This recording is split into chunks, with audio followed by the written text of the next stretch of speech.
உங்கள் அனைவருக்கும் புத்தாண்டு வாழ்த்துக்கள். இந்த நாள் உங்களுக்கு இனிய நாளாக இருந்திருக்கும் என்று நம்புறேன். இந்த புது வருடம் தொடங்கியதும் இந்த நாள் அப்படியே கழிச்சிட்டு இரவு பெட்டுக்கு ஒருத்தர் வந்துட்டாரு. அவர் பேர் குமார். நம்மள மாதிரி தான் அவரும் இந்த நியூ இயர் சந்தோஷமா கொண்டாடிட்டு அந்த நைட்டு படுக்க வரும்போது ஜன்னல்ல அப்படியே உக்காஞ்சி வேடிக்கை பார்த்துட்டு இருக்காரு. அப்போ வீடு அமைதியா இருந்தது. வெளியே பட்டாசு சத்தம் கொஞ்சம் கொஞ்சமா அப்படியே என்ன செய்து அடங்கிட்டு இருந்தது. குமார் ஜன்னல்ல பக்கத்துல உட்கார்ந்துட்டு கடந்த வருடம் முழுக்க நடந்த விஷயங்களை அப்படியே நினைச்சு பார்த்தாரு. சில நாட்கள் சந்தோஷம், சில நாட்கள் கண்ணீர், சில முயற்சிகள் வெற்றி, சில முயற்சிகள் தோல்வி. நான் இன்னும் நல்லா இருந்திருக்கலாம், இன்னும் அதிகமா சாதிச்சிருக்கலாமே அப்படின்னு என்னென்னவோ யோசிக்க ஆரம்பிச்சாரு. இந்த இடத்துல நான் இதை பண்ணிருக்கலாம், அந்த இடத்துல நான் அதை பண்ணிருக்கலாம் அப்படின்னு என்னென்னவோ யோசிச்சுட்டு படுக்காம அப்படி ஜன்னல்ல உட்காந்துட்டு இருந்தாரு. அப்போ அந்த பக்கமா அவருடைய பாட்டி என்ன செய்றாங்க, மெதுவா அவன் கிட்ட போய் அவன் பக்கத்துல உட்காஞ்சாங்க.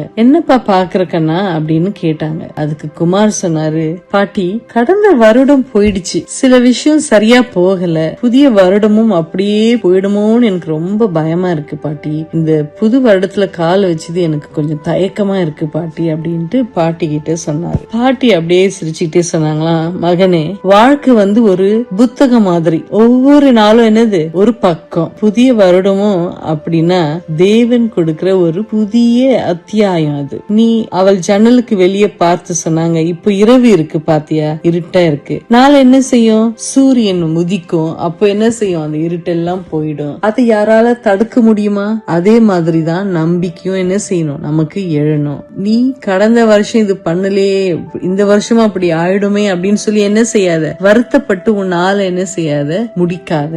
நீ நாளைக்கு என்ன நடக்கும் அப்படின்னு கவலைப்படுறதுக்கு பதிலாக இன்னைக்கு நம்ம என்னெல்லாம் சாதிச்சோம், என்னெல்லாம் நம்ம தேங்க்ஃபுல்லா இருக்கோம் அப்படின்னு நினைச்சு அதை யோசிச்சு பாசிட்டிவா என்ன செய்யி திங்க் பண்ணு.